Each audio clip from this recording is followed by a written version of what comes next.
Good morning class 9। आज हम लोग सुखदेव प्रसाद द्वारा रचित पर्यावरण संरक्षण नामक पाठ को पढ़ेंगे, जो कि हमारी साहित्य संचयन पाठ्य पुस्तक से ली गई है। प्रस्तुत पाठ के रचनाकार सुखदेव प्रसाद जी हैं।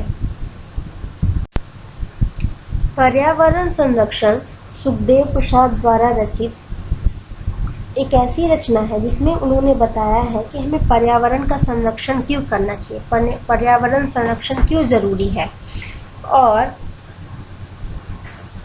हम कैसे अपने पर्यावरण को नुकसान पहुंचा रहे हैं और इस नुकसान से हम कैसे बचें।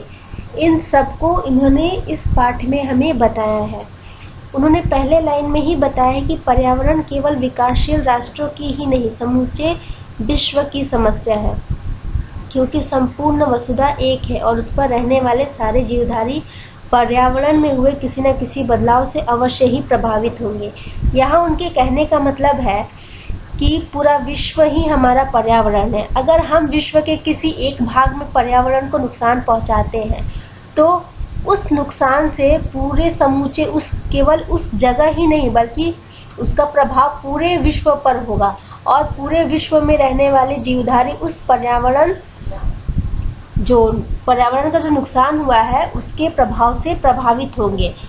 क्योंकि हम जिस वायुमंडल में चारों तरफ हमारे वायुमंडल है और हम सब मिलकर पर्यावरण को बनाते हैं और सभी मनुष्य जानवर जो भी है ये सब में पर्यावरण का बनाने में सबका ही योगदान है। और जहां हम पर्यावरण को नुकसान पहुंचाए तो जीव जंतु से लेके मनुष्य सभी इससे प्रभावित होंगे। और हम लोग कैसे इसको नुकसान पहुंचा रहे हैं, क्योंकि पूरे देश का पर्यावरण धीरे धीरे अब बिगड़ रहा है। इसका सबसे बड़ा कारण है औद्योगिकरण। औद्योगिकरण मतलब ज्यादा से ज्यादा कल कारखानों का विकास करना, प्रकृति के जो भी संसाधन है उनका एकदम खुल के उसका नुकसान करना, उनका जो क्योंकि प्रकृति के जो भी भंडार होते जैसे कोयला, पेट्रोल, ये सब हमें धरती के नीचे से प्राप्त होते हैं। ये सब पर्यावरण की देन है, लेकिन यह सब भंडार सीमित है। इनको बनने में तो वर्षों लग जाते हैं, लेकिन जब हम इन्हें खर्च करें तो यह कुछ दिनों में खत्म हो जाए। तो इसी के कारण पूरी दुनिया ऊर्जा के संकट के दौर से गुजर रही है और ऊर्जा के नए नए स्रोत खोजे जा रहे हैं। और ज्यादा ऊर्जा के उपयोग से कार्बन डाइऑक्साइड भी बढ़ रही है। पहले यह नहीं था, तो हमें यह बताने की कोशिश की गई है कि हम कैसे अपने ऊर्जा के स्रोतों का सीमित तौर पे उपयोग करें। अब हमें वनों की भी अंधाधुंध कटाई नहीं करनी है, क्योंकि जंगल के पेड़ पौधे वायु की कार्बन डाइऑक्साइड का उपयोग कर अपना खाद्य तैयार करते हैं और वन विनाश के कारण और हम जब वनों को काट रहे हैं उसकी वजह से कार्बन डाइऑक्साइड को रोकने में बहुत ही ज्यादा दिक्कत हो रही है।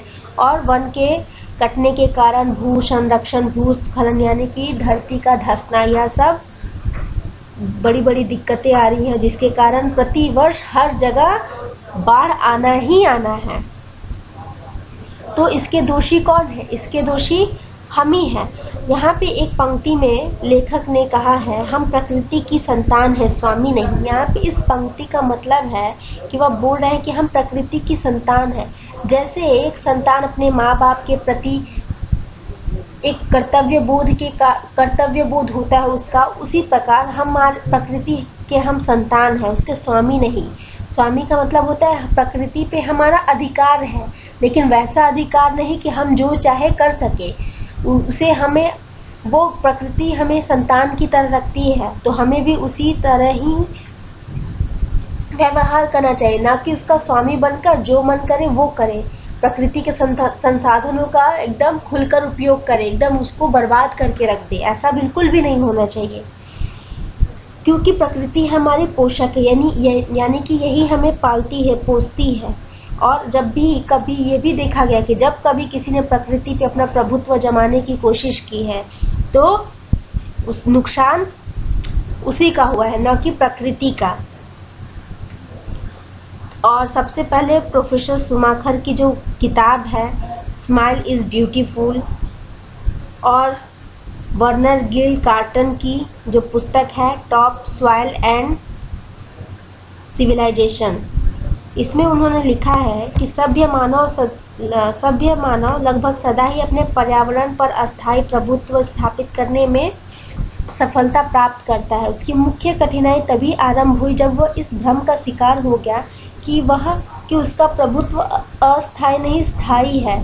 वह प्रकृति के नियम को ठीक से समझने में गलती करते हुए भी अपने आप को दुनिया का मालिक समझने लगा। यानी कि इस पंक्ति में लेखक बोल रहे हैं कि प्रकृति पर हमारा अधिकार है, लेकिन वो अस्थायी है, स्थायी नहीं है। प्रकृति हमारी जागीर नहीं है। तो इसी गलतफहमी में पड़कर वह खुद को दुनिया का मालिक समझने लगा। और नुकसान किसका हो रहा है? मनुष्य का ही हो रहा है। मनुष्य सभ्य हो या बर्बर, प्रकृति की संतान है, उसका स्वामी नहीं। और यदि हमें अपने पर्यावरण को बचाना है तो हमें प्रकृति के नियम अनुसार ही चलना होगा। और जब भी हम इन नियमों का उल्लंघन करते हैं, हम पर्यावरण को नष्ट कर बैठते हैं और पर्यावरण पे ही हमारा जीवन निर्भर है। और जब उसका पर्यावरण तेजी से बिगड़ने लगता है तो हमारी खुद की सभ्यता का भी विनाश होने लगता है। तो प्रस्तुत